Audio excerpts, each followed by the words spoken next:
So after you power up your tablet at the beginning of the day, your push-to-talk is going to be right here. You should fire it up at least once manually to let it log in correctly. Let's say you're driving down the road and you want to call your dispatch. It's set up in a way to where all you have to do is hit the key up button one time. It should come right back up to the last person you talked to, just like that.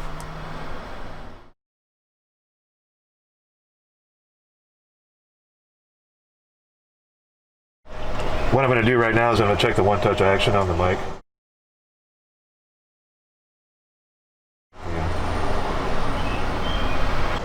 So I'm just going to go into the settings real quick. I'm going to look for the one-touch action here. Here it is, one-touch action. And we want the landing page set on history. That's important.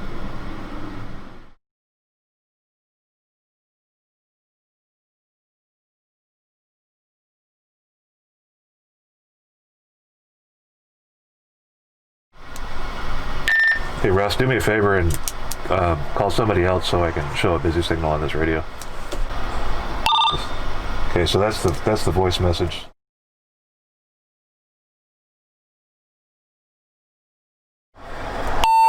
Don't bother leaving a voice message.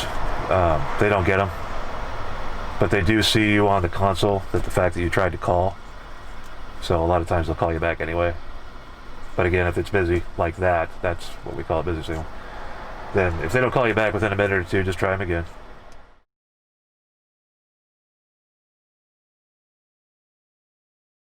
Alright, switching between dispatchers. You'll have to unlock the tablet for that, so be stopped first. Go into your browse and push to top. Okay.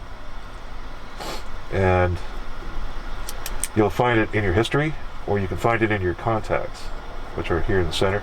This is everybody you can call with this radio. Right. Just find the contact we want to call. We're going to switch over to Tacoma 2 this time. And as soon as I key it up. Hi, Rochelle.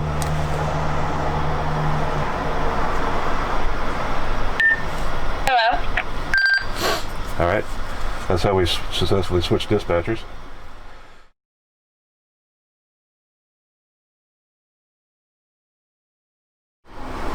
Another thing to adjust on these radios, because they're kind of hard to hear in the truck when it's moving. You got a few different volume options here. You've got volume controls on the microphone itself. I'm hitting up. It's giving me that a couple of beeps there. That means it's already maxed out. Okay, that's your volume control on the mic. There's also a volume control here on the screen that can help make it even louder, and this one's already maxed out. This is usually the settings I leave them when I'm driving, so I can hear them. And then of course there's the volume control on the tablet, which is pretty much keyed off this screen here. It's the same thing. So.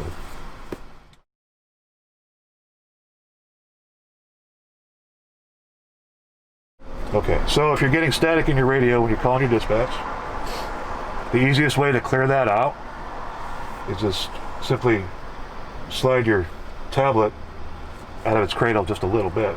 So I'm going to push back on this tab right here and just lift it a little bit, and the tablet's no longer charging. Your radio will be crystal clear. Just keep in mind that you do need to charge these tablets a couple hours every shift.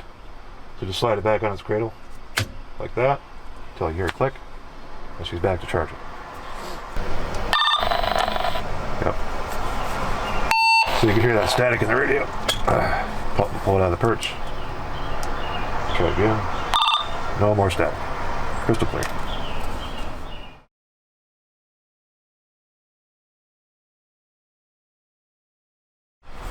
There are a couple things to diagnose with these mics at times.